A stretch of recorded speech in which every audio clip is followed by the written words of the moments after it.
Hi there! If you've seen my previous tutorials, you might assume the Tyranid speed painting technique I use only works for dull, drab colors. So today, I'm going to demonstrate a scheme based on the Peacock Mantis shrimp.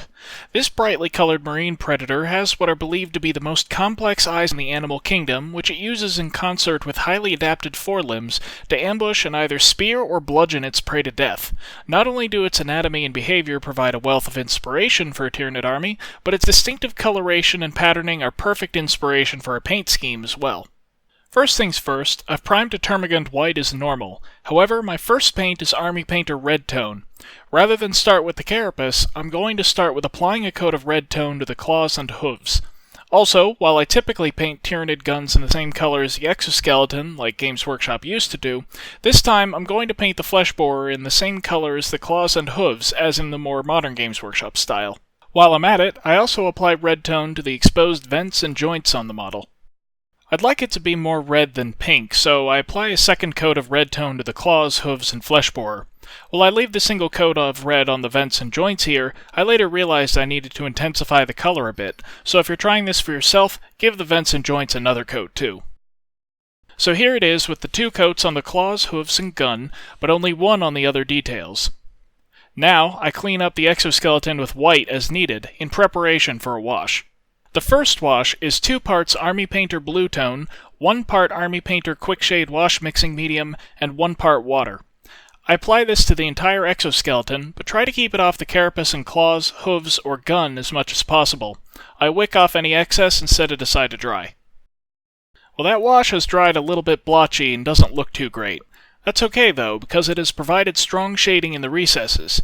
So now I apply a wash of straight blue tone, no dilution, on exactly the same areas. The definition provided by the first layer will help to intensify this color, similarly to how I applied the washes in the Dune Devil Scorpion tutorial. And here's the blue fully dried. That's looking a lot nicer, but you can see how the blue totally overwhelmed the red on the vents and joints, so this is when I went and added the second layer of red to those. Next is Viejo Model Color Lime Green, and it's time to cover the entire carapace. I try to be careful with this, and it will take 2 or 3 layers to get solid coverage. If I get any on the blue or red, I wipe it off with a clean brush as quickly as possible. Now that the carapace is blocked in, it's finally time for patterning. I'm taking inspiration from the spotted pattern on the back of the Peacock Mantis shrimp, so I mix 3 parts lime green with 1 part black, and start applying spots to the carapace, avoiding the edges and recesses. You will notice that I've made a slight mistake here and thinned my paint a bit too much, which is causing some of the spots to expand and join one another. For this particular pattern, I want all the spots to be discrete from one another, so I'll go back and clean that up with lime green before proceeding. After that, I use the same mix, with a bit less water this time, and apply smaller dots to fill in the spaces between the larger dots. This may seem time-consuming, but keep in mind that so far I've only spent about 30 minutes of actual work on this model, so this is my opportunity to put in the effort and make the carapace really stand out. Alright, now for Army Painter Dark Tone. I carefully brush this into the recesses between carapace plates to add some definition between them. I now mix equal parts lime green and white, and highlight the edges of each carapace plate. The last step for the carapace is to wash it with pure Army Painter Green Tone. This intensifies the shading, raises the contrast on the edge highlighting, adds some modeling to the carapace color, and helps blend the spots in all in one step.